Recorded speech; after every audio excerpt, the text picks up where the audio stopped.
आज हम बात करने वाले हैं time management in 20 minutes a day by Holly Reisem Hanna book के बारे में।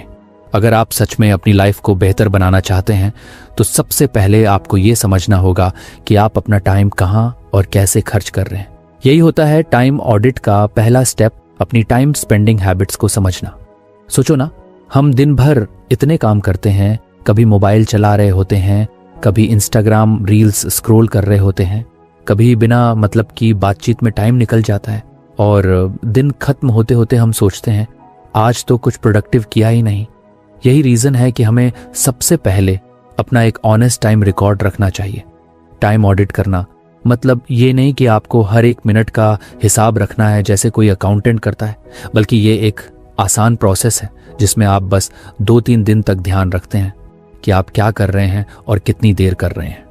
एक नोटबुक या फ़ोन के नोट्स में आप हर 30 मिनट या 1 घंटे में एक बार ये लिख सकते हैं कि आपने पिछला वक्त कहाँ बिताया। जैसे सुबह 8 से 9 बजे तक नहाना खाना, 9 से 10 मोबाइल देखना, 10 से 12 पढ़ाई, फिर दोपहर में यूट्यूब, शाम को बाहर घूमना, रात को मूवीज़ वगैरह। जब आप ये 2-3 दिन तक ऑनेस्टली करते हैं तो एक मिरर की तरह आपको खुद की रियलिटी दिखने लगेगी। ये प्रोसेस थोड़ा बोरिंग लग सकता है या ये भी लग सकता है कि अरे भाई इतनी छोटी छोटी बातों को भी लिखना पड़ेगा, लेकिन बिलीव मी, यही छोटी छोटी बातें ही तो बड़ी प्रॉब्लम बनती है। आपको खुद पता नहीं चलता और दिन भर का आधा टाइम ऐसे ही उड़ जाता है। और सबसे मजेदार बात यह है कि जब आप ये सब लॉग करते हैं तो कई बार आप खुद सोचने लगते हैं मैंने इतना टाइम तो यूट्यूब पर निकाल दिया, मुझे तो लगा बस 10 से 15 मिनट हुए थे। और यहीं से शुरू होता है असली इंप्रूवमेंट। टाइम ऑडिट करने से आपको ये भी पता चलेगा कि आप किस टाइम सबसे ज्यादा एक्टिव होते हो और किस टाइम पर आपकी एनर्जी लो हो जाती है। मान लीजिए आपको लगता है कि आप दोपहर 2 से 4 के बीच कुछ भी नहीं कर पाते, बहुत लेजी फील होता है, तो अब आप ये जान चुके हो कि उस टाइम को अपने लो प्रायोरिटी कामों के लिए यूज कर सकते हो, जैसे लाइट रीडिंग, ईमेल्स या प्लानिंग। और सुबह का टाइम अगर आपका सबसे प्रोडक्टिव टाइम है तो वहीं आप अपने मेन काम रख सकते हैं, जैसे पढ़ाई, राइटिंग या कोई भी डीप फोकस वाला टास्क। टाइम ऑडिट से एक और बड़ा फायदा ये होता है कि आप अपने टाइम लीक्स पकड़ सकते हैं। टाइम लीक्स वो होते हैं जहां आपका वक्त बिना किसी काम के चला जाता है। जैसे फोन उठाया था सिर्फ एक मैसेज चेक करने के लिए, लेकिन फिर इंस्टाग्राम खोल लिया, फिर एक रील देखी, फिर दूसरी, और देखते ही देखते 45 मिनट उड़ गए। ऐसे लीक्स को पकड़ना और धीरे धीरे बंद करना ही आपका गोल होना चाहिए। अब यहां एक और इंटरेस्टिंग पॉइंट है, जब आप अपने डेली टास्क्स को लॉग करते हो तो आपको ये भी दिखने लगेगा कि कौन कौन से काम बार बार आ रहे हैं और ज़रूरी भी हैं। जैसे कुछ लोग रोज सुबह ईमेल्स चेक करते हैं या सुबह 30 मिनट वॉक करते हैं। ऐसे रिकरिंग हैबिट्स को आप अपने स्केड्यूल में कॉन्शियसली डाल सकते हैं और उनको प्रायोरिटी दे सकते हैं। टाइम ऑडिट सिर्फ एक ट्रैकिंग सिस्टम नहीं है, ये एक सेल्फ अवेयरनेस टूल है। जब आप जान जाते हैं कि आप कहाँ समय बर्बाद कर रहे हैं और कहाँ समय अच्छा इस्तेमाल कर रहे हैं, तो आप अपने दिन को बेहतर डिज़ाइन कर सकते हैं।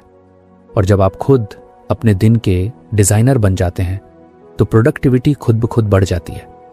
कई लोग बोलते हैं कि उनके पास समय नहीं होता, लेकिन सच्चाई ये है कि समय सबके पास बराबर होता है 24 घंटे।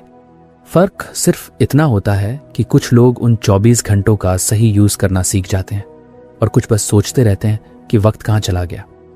टाइम ऑडिट करने से आप उन लोगों की कैटेगरी में आ सकते हैं जो अपने वक्त के मालिक बनते हैं, न कि गुलाम। एक प्रैक्टिकल तरीका ये हो सकता है कि आप अपने दिन को 4 हिस्सों में बांट लो, सुबह, दोपहर, शाम और रात। हर हिस्से के बाद बस 2 मिनट निकालो और लिखो कि आपने उसमें क्या किया। बहुत ज्यादा डिटेल्ड लिखने की जरूरत नहीं है, बस इतना कि खुद को समझ आ जाए। और फिर 2-3 दिन बाद जब आप ये सब देखेंगे तो आपके सामने एक क्लियर पिक्चर होगी कि आपका टाइम कैसे फ्लो करता है। टाइम ऑडिट को आप एक तरह से अपनी लाइफ का बजट समझ सकते हैं। जैसे पैसे खर्च करने से पहले लोग बजट बनाते हैं, वैसे ही समय भी एक संसाधन है और उसे भी प्लान करना जरूरी है। पैसे तो दोबारा कमाए जा सकते हैं, लेकिन जो समय चला गया वो वापस नहीं आएगा। इसलिए ये जानना कि हमारा वक्त कहाँ जा रहा है सबसे जरूरी स्टेप है अपने गोल्स को अचीव करने की जर्नी में। टाइम ऑडिट आपको गिल्ट देने का काम नहीं करता। इसका मकसद आपको पनिश करना नहीं है, बल्कि एम्पावर करना है। जब आप जानते हैं कि आप अपने दिन में क्या कर रहे हैं तो आप डिसीजन ले सकते हैं कि आपको क्या करना चाहिए और क्या नहीं। और यही सेल्फ कंट्रोल धीरे धीरे आपको डिसिप्लिन की तरफ ले जाता है। कई बार ऐसा होता है कि आप कुछ काम टालते रहते हो, जैसे कोई असाइनमेंट, कोई प्रोजेक्ट या कोई फ़ोन कॉल। टाइम ऑडिट से आपको दिखेगा कि आपने उस काम को अवॉइड करने में कितना टाइम खर्च कर दिया। और जब आप ये बार बार देखोगे तो आपके अंदर से एक वॉइस आएगी, अब बहुत हो गया, अब तो करना ही पड़ेगा। और यही होता है उस काम की शुरुआत। टाइम ऑडिट को करने के बाद आप अपने डेली रूटीन में इंप्रूवमेंट्स ला सकते हैं, जैसे अननेसेसरी स्क्रोलिंग कम करना, मीटिंग्स को छोटा करना, ज्यादा ब्रेक्स लेना या फिर कुछ हैबिट्स बदलना। अगर आपको हमारी फ्री समरी अच्छी लगती है तो आप हमारे चैनल को सब्सक्राइब कर सकते हैं, हमारी मेंबरशिप खरीद सकते हैं या हमें यूपीआई के थ्रू सपोर्ट कर सकते हैं। अब समरी पर वापस चलते हैं। ये सब तभी पॉसिबल है जब आपको पहले से ही पता हो कि आपकी टाइम स्पेंडिंग हैबिट्स क्या हैं। इस प्रोसेस का सबसे बड़ा गिफ्ट होता है क्लैरिटी। जब आपको क्लियर होता है कि आपका टाइम कैसे बीत रहा है तो आप उसे कॉन्शियसली रीडायरेक्ट कर सकते हो। और जैसे ही आप अपने टाइम को कॉन्शियसली मैनेज करने लगते हो, आपकी प्रोडक्टिविटी, सेटिस्फैक्शन और हैप्पीनेस तीनों लेवल्स पर ग्रोथ देखने को मिलती है। तो अब आपको करना बस इतना है, अगला 2-3 दिन अपने टाइम का एक सिंपल सा लॉग बनाना शुरू करो। चाहो तो एक डायरी में लिखो, चाहो तो गूगल शीट में या कोई टाइम ट्रैकिंग ऐप यूज करो। इंपॉर्टेंट बस इतना है कि आप खुद से ऑनेस्ट रहो। अगर आपने दिन भर कुछ नहीं किया तो कुछ नहीं किया भी लॉग करना है। और जब ये हैबिट बन जाएगी तो आप खुद सरप्राइज हो जाओगे कि कितनी चीजें आप बेहतर कर सकते थे। टाइम ऑडिट करना थोड़ा डिसिप्लिन मांगता है, लेकिन ये आपको उन लोगों में शामिल कर देता है जो अपना टाइम कॉन्शियसली यूज करते हैं, न कि उन लोगों में जो बस दिन गुजारते रहते हैं। टाइम ऑडिट एक छोटे स्टेप की तरह लगता है, लेकिन इसका इम्पैक्ट आपकी पूरी लाइफ को ट्रांसफॉर्म कर सकता है।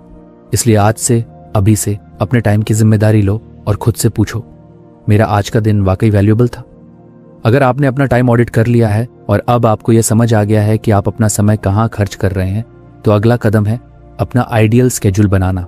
मतलब ऐसा रूटीन डिजाइन करना जो आपके एनर्जी लेवल्स, आपके लाइफस्टाइल और आपकी प्रायोरिटीज के हिसाब से परफेक्टली मैच करे। ये कोई एक जैसे सब पर फिट होने वाला टाइम टेबल नहीं है, बल्कि ये एक पर्सनल ब्लूप्रिंट है जो सिर्फ आपके लिए बना है। क्योंकि हर इंसान अलग होता है, किसी को सुबह का टाइम प्रोडक्टिव लगता है तो किसी को रात का, किसी के पास फैमिली रिस्पॉन्सिबिलिटीज होती हैं तो किसी के पास बहुत सारा अकेला टाइम। इसलिए अब टाइम है कि आप अपने हिसाब से एक ऐसा स्केड्यूल बनाएं जो ना सिर्फ प्रैक्टिकल हो बल्कि एंजॉयबल भी हो। बहुत सारे लोग दिन की शुरुआत ही कंफ्यूजन से करते हैं, क्या पहले ईमेल्स चेक करें या वर्कआउट करें, पढ़ाई पहले हो या चोर्स। इसी इनडिसीजन की वजह से हम आधा टाइम सोचने में निकाल देते हैं और फिर बाद में गिल्टी फील करते हैं। लेकिन अगर आपने पहले से ही अपना स्केड्यूल डिजाइन किया हो तो आपका दिमाग उस सोच में टाइम वेस्ट नहीं करता, आप सिंपली एक्शन में आ जाते हैं। आइडियल स्केड्यूल बनाते समय सबसे पहला पॉइंट ध्यान रखने का है आपका एनर्जी फ्लो। हर इंसान के एनर्जी के पीक आवर्स अलग अलग होते हैं। मान लीजिए आप सुबह 6 बजे उठते हैं और आपकी एनर्जी 7 से 11 बजे तक सबसे हाई रहती है, तो आपको अपने सबसे जरूरी और ध्यान मांगने वाले काम उसी समय पर रखने चाहिए। जैसे अगर आप स्टूडेंट हैं तो पढ़ाई का मेन सेशन इस टाइम पर रखें। कामकाजी इंसान हैं तो डीप वर्क या कोई भी कॉम्प्लेक्स डिसीजन इसी टाइम स्लॉट में लें। अब बात करते हैं उन एक्टिविटीज की जो जरूरी तो हैं लेकिन हाई फोकस नहीं मांगती, जैसे ईमेल्स, व्हाट्सएप रिप्लाईज, छोटे छोटे टास्क्स, घर के काम, ग्रोसरी प्लानिंग वगैरह। इन कामों को आप उन टाइम स्लॉट्स में रख सकते हैं जब आपकी एनर्जी थोड़ी लो होती है, जैसे दोपहर या रात। इससे आपका मेन काम भी नहीं रुकेगा और बाकी छोटे काम भी स्मूथली होते रहेंगे। आइडियल स्केड्यूल बनाने में एक और की पॉइंट होता है block time for everything that matters. सिर्फ काम के लिए नहीं बल्कि सेल्फ केयर, रेस्ट, फैमिली और इवन मी टाइम के लिए भी। हम अक्सर शेड्यूल बनाते समय सिर्फ वर्क और रेस्पॉन्सिबिलिटीज को प्लान करते हैं, लेकिन भूल जाते हैं कि हमारा दिमाग और शरीर एक मशीन नहीं है। उसे रिचार्ज करने के लिए प्रॉपर ब्रेक, हॉबीज और इमोशनल कनेक्शन भी चाहिए। फॉर एग्जाम्पल, अगर आप सुबह 6 बजे उठते हैं तो 6 से 7:30 बजे तक आप मॉर्निंग रूटीन और फिजिकल एक्टिविटी के लिए रख सकते हैं, जैसे योगा, वॉक, मेडिटेशन या जिम। उसके बाद ब्रेकफास्ट और फिर डीप वर्क का सेशन 8 से 11 बजे तक। फिर 11 से 12 कोई लाइट टास्क या ब्रेक, 12 से 1 लंच और फिर 1 से 3 कोई जरूरी लेकिन नॉन अर्जेंट टास्क, 3 से 4 पावर नैप या रिलैक्स टाइम, 4 से 6 कुछ क्रिएटिव वर्क या कोई प्रोजेक्ट पर फोकस, 6 से 8 फैमिली टाइम या हॉबीज, फिर डिनर और 9 से 10 विंड डाउन टाइम जैसे रीडिंग या जर्नलिंग। आपका शेड्यूल ऐसा होना चाहिए कि उसमें बैलेंस बना रहे, ना ओवरबर्डनिंग हो और ना ही कंप्लीटली एम्प्टी। मतलब हर ब्लॉक अपने पर्पस के साथ हो, जैसे कुछ ब्लॉक्स हों फोकस वाले, कुछ रिलैक्सेशन वाले और कुछ सोशल या रिलेशनशिप नर्चरिंग वाले। स्केड्यूल बनाते वक्त फ्लेक्सिबिलिटी भी बहुत ज़रूरी है। ये कोई स्टोन पर लिखा रूल नहीं है कि आप हर दिन सेम ही करेंगे। आपके कुछ दिन बिजी होंगे, कुछ दिन लाइट होंगे, लेकिन जब आपके पास एक बेस स्ट्रक्चर होता है तो आप कम से कम ये जानते हैं कि आपके दिन की प्रायोरिटी क्या है। और अगर कभी प्लान से बाहर भी चले जाओ तो गिल्ट नहीं होता, क्योंकि आप खुद अवेयर होते हो कि कहाँ एडजस्ट करना है। बहुत से लोग सोचते हैं कि स्केड्यूल बनाना बोरिंग काम है और इससे लाइफ रोबोटिक हो जाएगी, लेकिन असल में होता इसका उल्टा है। जब आपका दिमाग क्लियर होता है कि आपको कब क्या करना है तो आपके पास ज्यादा फ्री टाइम होता है अपने मनपसंद कामों के लिए। आप डिस्ट्रैक्शन से बचते हो और अपने गोल्स की तरफ स्टेडीली मूव करते हो। आइडियल शेड्यूल बनाते समय एक और मजेदार ट्रिक है, थीम योर डेज या आवर्स। मतलब मंडे को आप डीप वर्क या लर्निंग डे रख सकते हैं, ट्यूसडे को मीटिंग्स या सोशल टास्क के लिए, वेंसडे को क्रिएटिव वर्क और ऐसे ही। या आप अपने दिन के ब्लॉक्स को थीम कर सकते हैं, जैसे सुबह का ब्लॉक फोकस जोन, दोपहर एग्जीक्यूशन जोन, शाम कनेक्शन जोन और रात रिफ्लेक्शन जोन। इससे आपका दिमाग उस मोड में ऑटोमेटिकली एडजस्ट होने लगता है और कंफ्यूजन कम हो जाती है। सेल्फ केयर का हिस्सा भी उतना ही इंपॉर्टेंट है जितना आपका काम। इसलिए अपने स्केड्यूल में इंटेंशनली ब्रेक, मूवमेंट, हाइड्रेशन और हॉबीज के लिए टाइम जरूर रखें। जैसे हर 90 मिनट के बाद 10 से 15 मिनट का ब्रेक लेना। उसमें आप वॉक कर सकते हैं, म्यूजिक सुन सकते हैं या बस थोड़ा ब्रीथ करके रिफ्रेश हो सकते हैं। ये स्मॉल पॉजेस आपके पूरे दिन को एनर्जेटिक बनाए रखते हैं। अब एक बड़ा सवाल आता है, अगर आपका रूटीन ऑलरेडी बहुत अनप्रिडिक्टेबल है, जैसे जॉब की टाइमिंग्स फिक्स नहीं है या फैमिली का प्रेशर अनप्रिडिक्टेबल रहता है, तो स्केड्यूल कैसे बनाएं? ऐसे केस में आप रिजिड स्केड्यूल की जगह फ्लेक्सिबल टाइम ब्लॉक्स बना सकते हैं। मतलब हर काम के लिए एक टाइम रेंज फिक्स करो, जैसे मॉर्निंग फोकस वर्क 8 से 10 बजे सुबह और 9-11 AM depending on the day. इससे आपको स्ट्रक्चर भी मिलेगा और फ्लेक्सिबिलिटी भी बनी रहेगी। शेड्यूल डिजाइन करते समय एक और बात ध्यान में रखनी है, ट्रांजिशंस। मतलब एक काम से दूसरे काम पर जाने के बीच थोड़ा सा बफर टाइम रखें। जैसे अगर आप 10 बजे तक पढ़ाई कर रहे हैं और फिर 10:01 से नेक्स्ट टास्क शुरू कर देते हैं, तो दिमाग को स्विच करने में परेशानी होती है। लेकिन अगर आप 10 बजे से 10:15 एक छोटा ट्रांजिशन ब्रेक रखते हैं, जहां आप थोड़ा वॉक कर लें, पानी पिएं, थोड़ा स्ट्रेच करें, तो आपका माइंड फ्रेश हो जाता है और नेक्स्ट टास्क में जल्दी एडजस्ट हो जाता है। अपने आइडियल स्केड्यूल को वीकली या बाय वीकली रिव्यू करना भी जरूरी है। देखें कि क्या काम कर रहा है और क्या नहीं। अगर कोई ब्लॉक बार बार स्किप हो रहा है तो शायद वो अनरियलिस्टिक है या गलत टाइम पर रखा गया है। उसे शिफ्ट करके एक्सपेरिमेंट करें। स्केड्यूल का मतलब ये नहीं कि आपको उसे परफेक्ट बनाना है, बल्कि ये है कि वो आपके लाइफ को सपोर्ट करे। एक अच्छा स्केड्यूल वही होता है जो आपके गोल्स और आपके वैल्यूज दोनों को रिस्पेक्ट करता है। अगर आपके लिए हेल्थ इंपॉर्टेंट है तो स्केड्यूल में वर्कआउट होना चाहिए। इंपॉर्टेंट है तो डिनर या इवनिंग वॉक उनके साथ होना चाहिए। और अगर लर्निंग इंपॉर्टेंट है तो डेली कुछ टाइम रीडिंग या ऑनलाइन कोर्स के लिए होना चाहिए।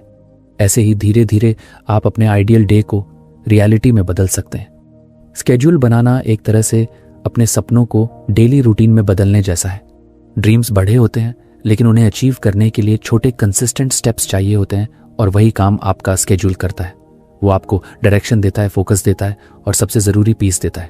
तो अब टाइम है एक्शन लेने का। बैठिए एक क्वाइट जगह पर, कुछ ब्लैंक पेपर लीजिए या कोई प्लानर ऐप खोलिए और सोचिए, अगर मैं अपने दिन को अपनी पसंद से डिजाइन करूं तो वो कैसा दिखेगा? मेरे लिए इंपॉर्टेंट क्या है? मैं अपने एनर्जी के हिसाब से किस वक्त क्या कर सकता हूं? जब आप इन सवालों के ऑनेस्ट आंसर्स देंगे, तब आपका आइडियल स्केड्यूल खुद ब खुद सामने आने लगेगा। शुरुआत में हो सकता है आप सब कुछ परफेक्ट ना कर पाए, लेकिन जैसे जैसे आप प्रैक्टिस करेंगे, आपकी स्केड्यूल मेकिंग स्किल भी स्ट्रांग होती जाएगी और एक दिन आप खुद महसूस करेंगे कि आपके दिन पर्पसफुल हो गए हैं, स्ट्रेस कम हो गया है और आप पहले से ज्यादा फोकस्ड, हैप्पी और फुलफिल्ड फील कर रहे हैं। यही होता है अपनी लाइफ को अपनी टर्म्स पर डिजाइन करना, और उसी की शुरुआत होती है एक आइडियल स्केड्यूल से। कभी आपने नोटिस किया है कि जब आप कोई एक ही तरह का काम बार बार बीच में रोक रोक कर करते हैं तो दिमाग जल्दी थक जाता है। मान लीजिए आप पढ़ाई कर रहे हैं, लेकिन हर 10 से 15 मिनट में कोई व्हाट्सएप मैसेज देख लेते हैं, फिर थोड़ा पढ़ते हैं, फिर कोई कॉल आ गया, फिर वापस पढ़ाई, और फिर अचानक याद आया कि एक ईमेल का रिप्लाई देना था। इस तरह बार बार टास्क बदलने से न सिर्फ मानसिक ऊर्जा ड्रेन होती है, बल्कि आपका काम भी ज्यादा समय लेता है। इसी प्रॉब्लम का सॉल्यूशन है बैचिंग। बैचिंग का मतलब है एक जैसे कामों को एक ही टाइम ब्लॉक में करना। जैसे अगर आपको 10 ईमेल्स के रिप्लाई देने हैं तो उन्हें अलग अलग समय में देने की बजाय एक ही बार में बैठकर सबका जवाब देना। या फिर अगर आपको कंटेंट लिखना है तो ब्रेनस्टॉर्मिंग, राइटिंग और एडिटिंग तीनों फेजेस को अलग अलग बैचेस में डिवाइड करना। इस तरह काम करने से आप एक फ्लो में आ जाते हो और आपका दिमाग बार बार अलग अलग मोड्स में स्विच नहीं करता। मानव दिमाग को मल्टीटास्किंग पसंद नहीं है। हाँ, हम कर जरूर लेते हैं, लेकिन उसका रिजल्ट अक्सर लो क्वालिटी होता है और थकावट ज्यादा लगती है। जब आप हर 10 मिनट में टास्क स्विच करते हैं तो आपका दिमाग कॉन्टेक्स्ट स्विचिंग करता है, यानी वो खुद को एक टास्क के कॉन्टेक्स्ट से दूसरे में शिफ्ट करता है। ये शिफ्ट करने में एनर्जी और टाइम दोनों लगते हैं। सोचिए, अगर आपने पूरे दिन में 20 बार टास्क स्विच किया तो आपने अपनी प्रोडक्टिविटी का एक बड़ा हिस्सा वेस्ट कर दिया। बैचिंग आपको इसी से बचाता है। एक अच्छा एग्जाम्पल है, अगर आपको सोशल मीडिया पोस्ट्स बनानी है तो आप अलग अलग दिन हर पोस्ट ना बनाएं, बल्कि एक दिन सिर्फ आइडियाज सोचने में लगाएं, दूसरे दिन कंटेंट लिखें और तीसरे दिन सारे पोस्ट्स रेडी करके स्केड्यूल कर दें। इस तरह ना सिर्फ आपका काम ऑर्गेनाइज्ड होगा, बल्कि आप क्रिएटिव भी ज्यादा फील करेंगे, क्योंकि दिमाग को एक ही तरह के टास्क में डूबने का टाइम मिला है। बैचिंग का सबसे बड़ा फायदा है कि आप डीप वर्क में जल्दी पहुंच जाते हो।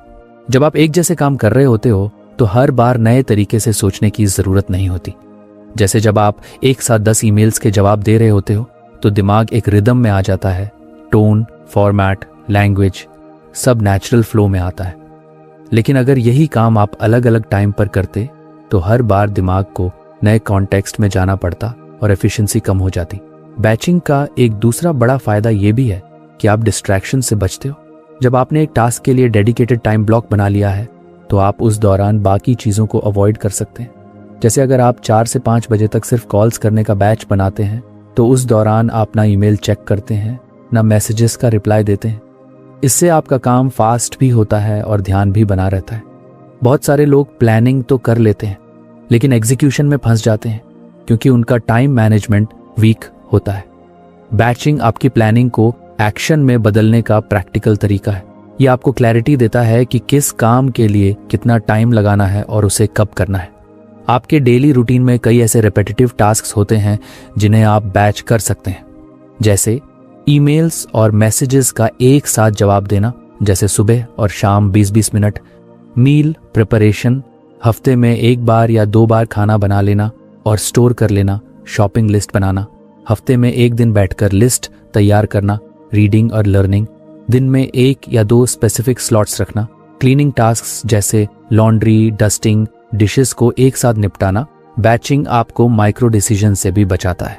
जब हर काम के लिए एक फिक्स टाइम होता है तो आपको बार बार ये सोचना नहीं पड़ता कि अब क्या करूं। डिसीजन फटीग, यानी बार बार छोटे छोटे डिसीजंस लेने की थकावट, हमारी प्रोडक्टिविटी का बहुत बड़ा दुश्मन है। बैचिंग से आप इस प्रॉब्लम से इजीली बच सकते हैं। अब सवाल उठता है कि बैचिंग को अपनी लाइफ में इम्प्लीमेंट कैसे करें। इसका पहला स्टेप है अपने रिकरिंग और सिमिलर टास्क्स को पहचानना। मतलब ऐसा कौन कौन सा काम है जो बार बार आता है और नेचर में सिमिलर है, उसे लिस्ट में लिखिए।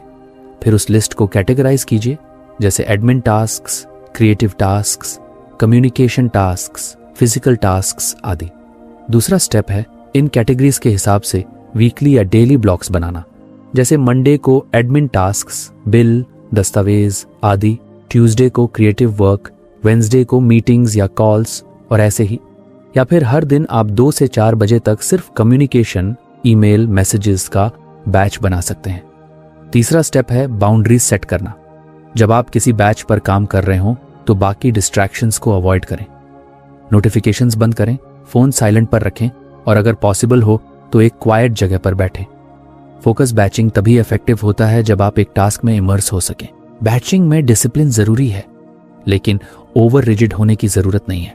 अगर कोई अर्जेंट काम आ जाता है तो फ्लेक्सिबिलिटी रखें, लेकिन साथ ही ये इंश्योर करें कि बैचिंग की हैबिट बनी रहे। धीरे धीरे आपको खुद दिखने लगेगा कि आपका टाइम पहले से कहीं ज्यादा स्ट्रक्चर्ड और इफेक्टिव हो गया है। एक और इंटरेस्टिंग बात यह है कि बैचिंग सिर्फ कामों के लिए नहीं, बल्कि एनर्जी और माइंडसेट मैनेजमेंट के लिए भी हेल्पफुल है। जैसे अगर आपको राइटिंग करना है तो राइटिंग का बैच बनाएं और उस वक्त बस खुद को राइटर मोड में रखिए।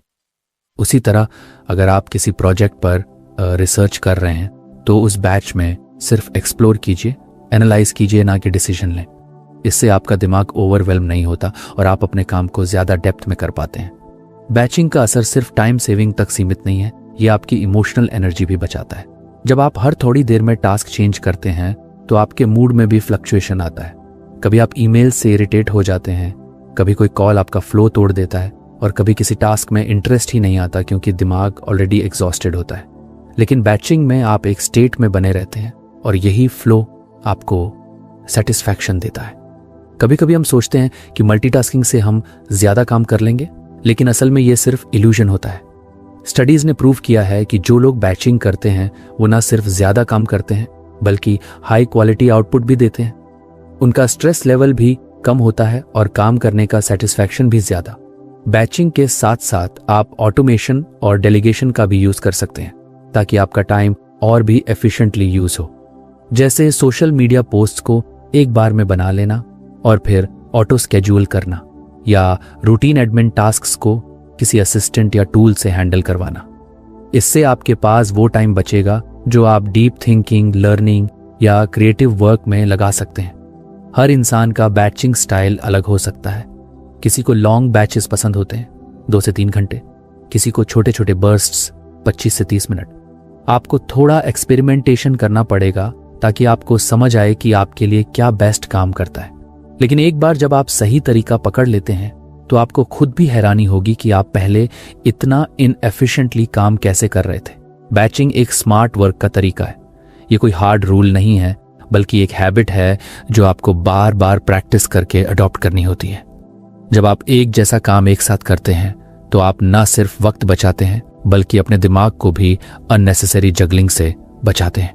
और जब आपका दिमाग रिलैक्स्ड और फोकस्ड होता है तभी असली प्रोडक्टिविटी और क्रिएटिविटी निकल कर आती है। तो आज से ही अपने दिन को देखिए, सोचिए कि कौन से काम आप बैच कर सकते हैं, उन्हें ग्रुप कीजिए, उसके लिए टाइम ब्लॉक्स बनाइए और प्रैक्टिस कीजिए। शुरुआत में थोड़ा डिफिकल्ट लग सकता है, लेकिन कुछ ही दिनों में आप फील करेंगे कि आप अपने काम को कितना स्मार्टली मैनेज करने लगे हैं। यही होती है एफिशिएंसी की असली शुरुआत, जब हम अपने लिमिटेड टाइम और एनर्जी का बेस्ट यूज करना सीख जाते हैं। जब हमारा दिमाग बहुत सारी चीजें एक साथ सोच रहा होता है, जैसे कि किसे कॉल करना है, कौन सा काम पेंडिंग है, ग्रोसरी लानी है, वीकेंड में फैमिली फंक्शन है, अगले हफ्ते प्रेजेंटेशन सबमिट करनी है, तो एक समय के बाद सब कुछ बहुत भारी लगने लगता है। ऐसा लगता है जैसे तपा है, जैसे सब कुछ सिर पर चढ़ गया हो और कुछ समझ नहीं आ रहा कि कहां से शुरू करें। और ऐसे ही मोमेंट्स में प्लानिंग टूल्स हमारी सबसे बड़ी मदद बन सकते हैं।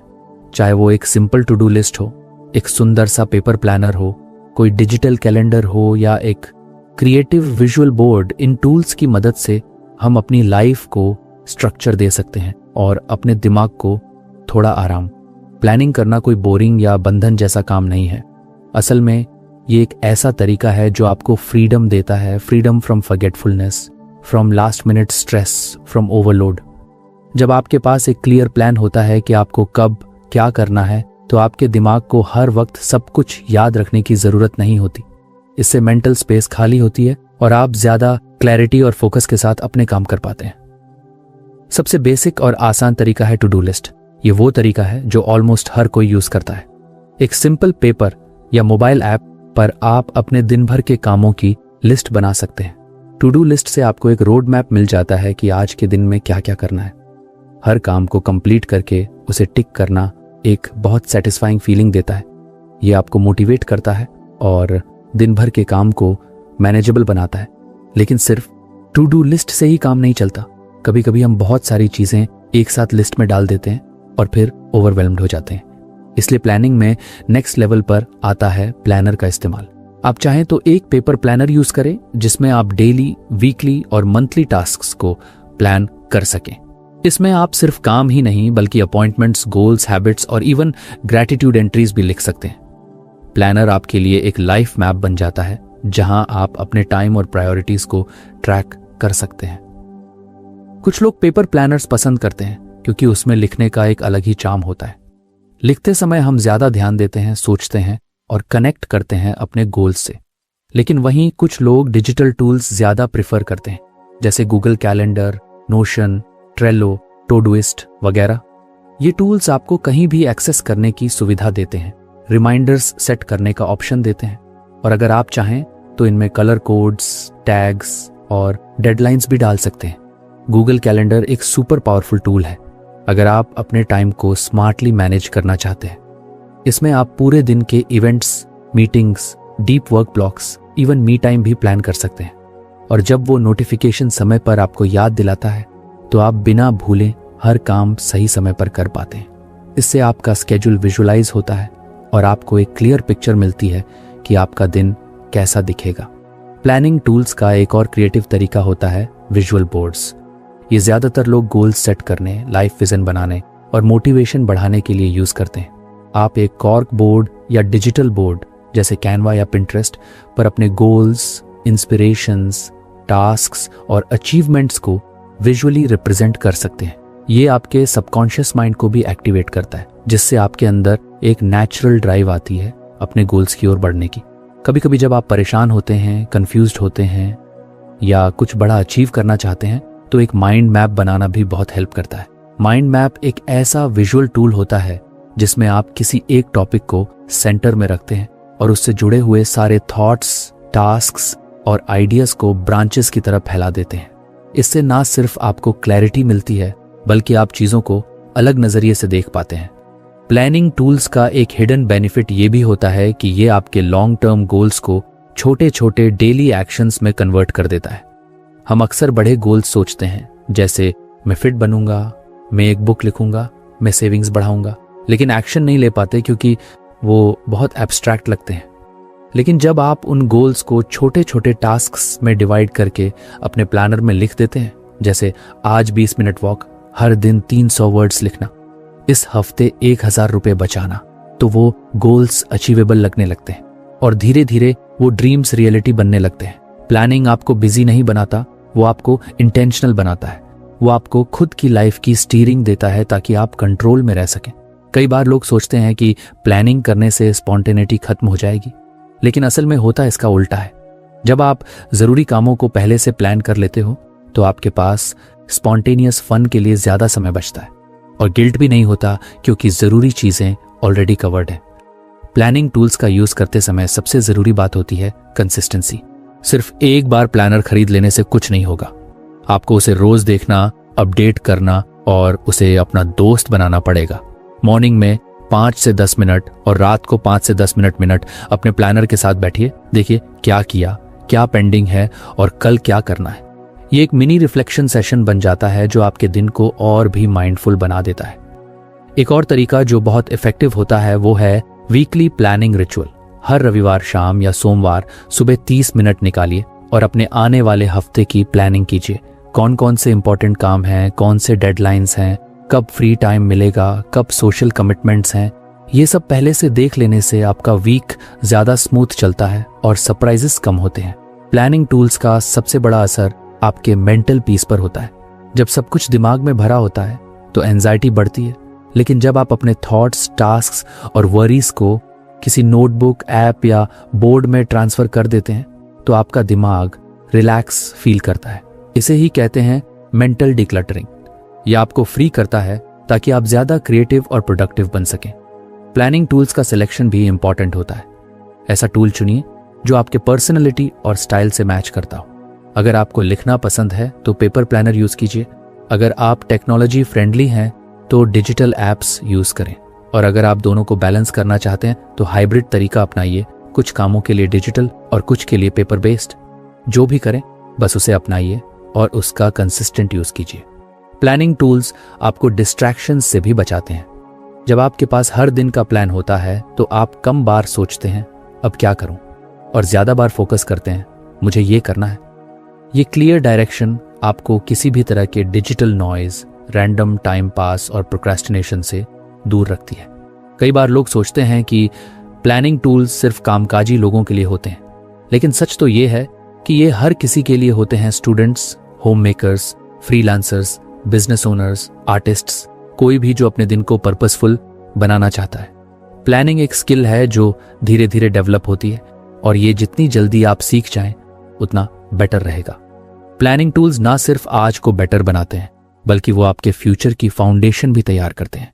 हर बार जब आप कोई काम प्लान करते हैं आप अपने लिए एक बेहतर टुमारो बना रहे होते हैं और यही छोटी छोटी प्लानिंग हैबिट्स एक बड़ी प्रोडक्टिव लाइफ की ओर ले जाती हैं।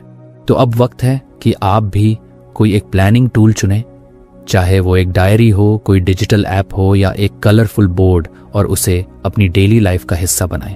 प्लानिंग करने से आपकी जिंदगी में क्लैरिटी, काल्मनेस और कॉन्फिडेंस तीनों बढ़ेंगे। और सबसे बड़ी बात, आप हर दिन को अपने टर्म्स पर जी पाएंगे, ना कि बस समय के साथ बहते हुए।